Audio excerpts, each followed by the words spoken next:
what does men or people, let's just say people, prevent from getting to level 4? Yeah. Well, I actually have a list that I'm creating.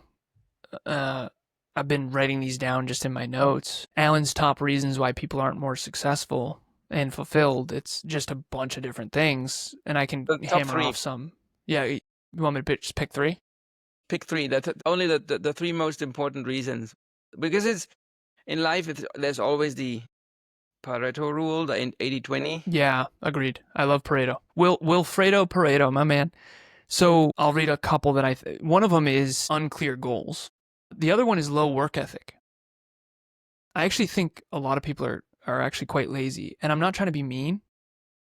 I actually care enough to say it. There is no success without work ethic. That's not really, at least in the real world. You can fake it till you make it. You can, fake followers and buy Instagram accounts and buy YouTube views. A lot of people do, unfortunately. But in the real world, if you want to be successful, you got to have work ethic. Work ethic is alarmingly not talked about enough, in my opinion. And Meaning then what's another one? integrity. Talk to me.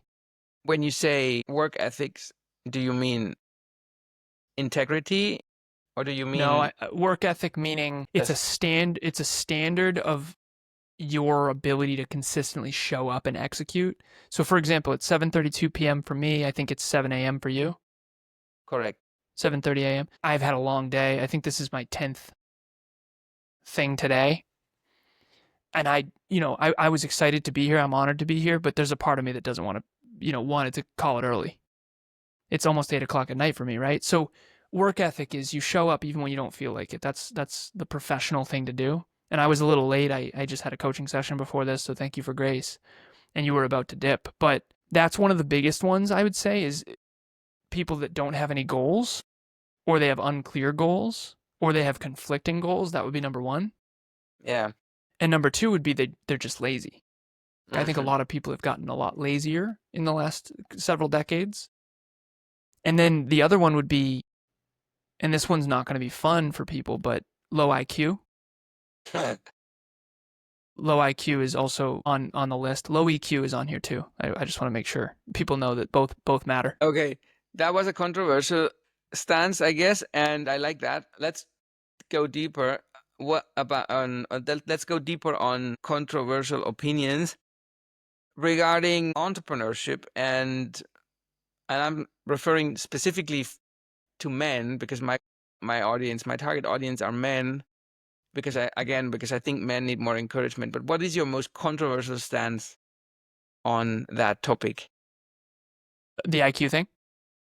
That's the one Yeah. you would No, choose. no, no. What's my most controversial Yeah. stance So about men? no, about yes, it's about entrepreneurship, and because I'm sort of Yeah, I see. talking I about got you. the two topics where they merge, like entrepreneurship, masculinity is sort of my thing. Yeah. So I wanna focus only on men because we have as men we have different challenges. We Yeah. have Yep. what's called the burden of performance. We Yeah. can't really choose to Yeah. not be successful. There isn't really a choice for us. Whereas women can just be mothers and choose family. We don't like. We're really only measured by one standard, and which is are you going to be Successful. successful? Can be defined by is not. I wouldn't go as far as just one specific model of success. There's different models nowadays, more so than before.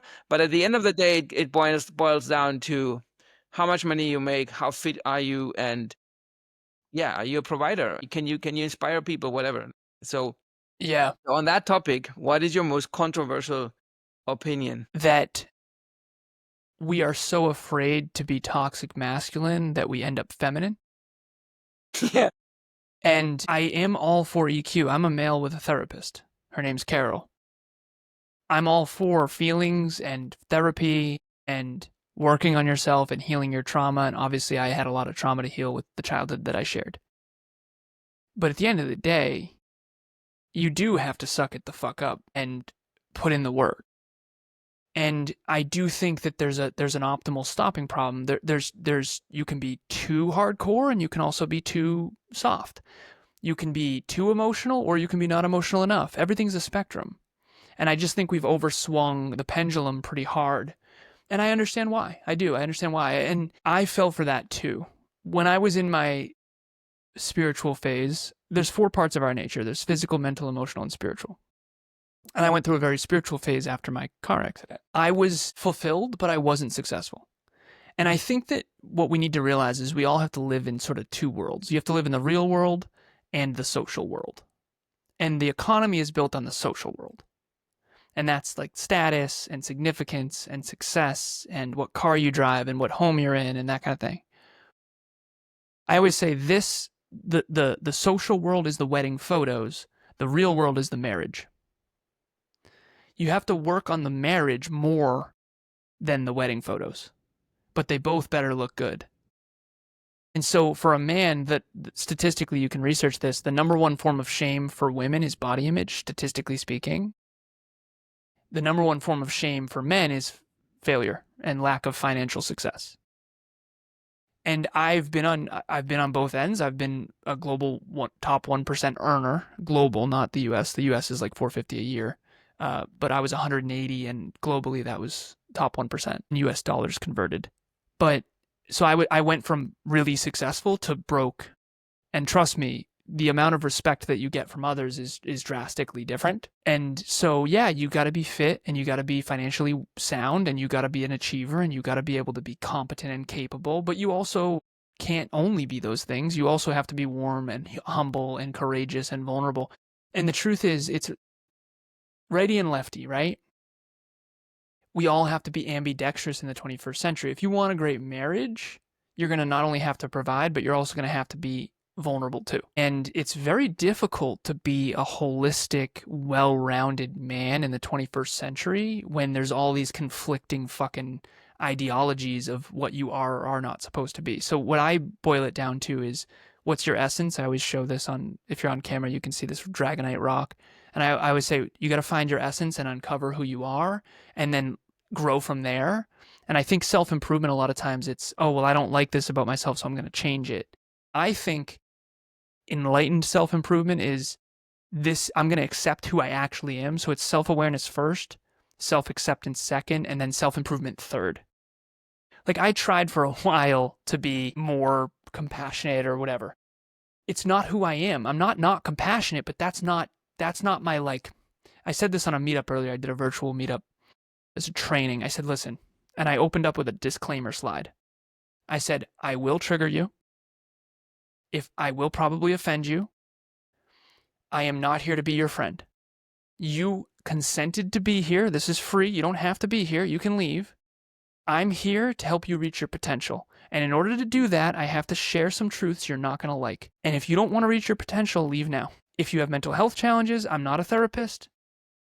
Go somewhere else.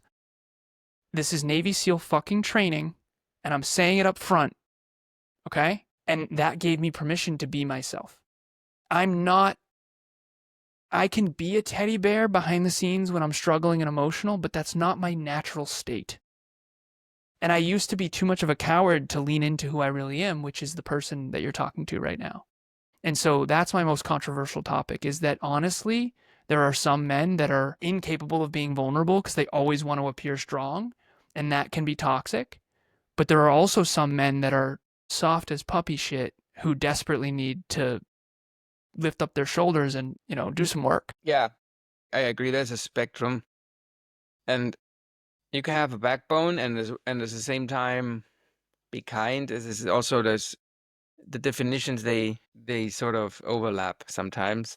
I think you're right. The other day I saw an interview by this, I forgot his name, but he's one of the leftist intellectual speakers from, I think, Czech Republic, if I'm not mistaken. He was on a podium with Jordan Peterson not long ago, and he basically said something that you would not expect from him, but he said, like, when I heard toxic masculinity, the term you just brought up, wasn't that just courage a few years ago?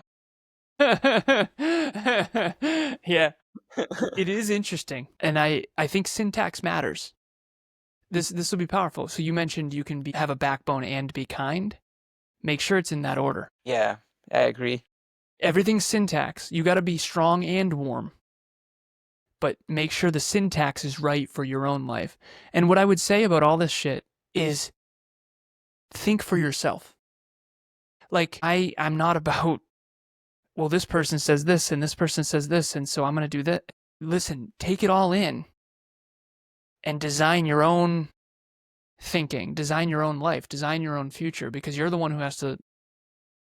I really have a hard time when some dogmatic book written 2,000 years ago, people base their entire existence on something that isn't necessarily their own thinking. So I don't want to, I'm not here to talk about politics or religion or anything like that. What I am here to say, and I used to be too much of a coward to say it, is you gotta think for yourself. Like, what is your own personal philosophy? What is your own personal belief system? And how do you design a life that's unique to you? Because I've noticed this through coaching. I've coached, so I have 10,820 hours. I have a tracker. It's my 10,000 hour tracker. I just crossed 10,000 hours actually in 10 years. It took me 10 years to do. This is probably 4 months ago. And 10,820 of coaching, training, podcasting. And coaching's one-to-one, training's one-to-several, just did one earlier, and podcasting's one-to-scale, and I'm grateful to be here.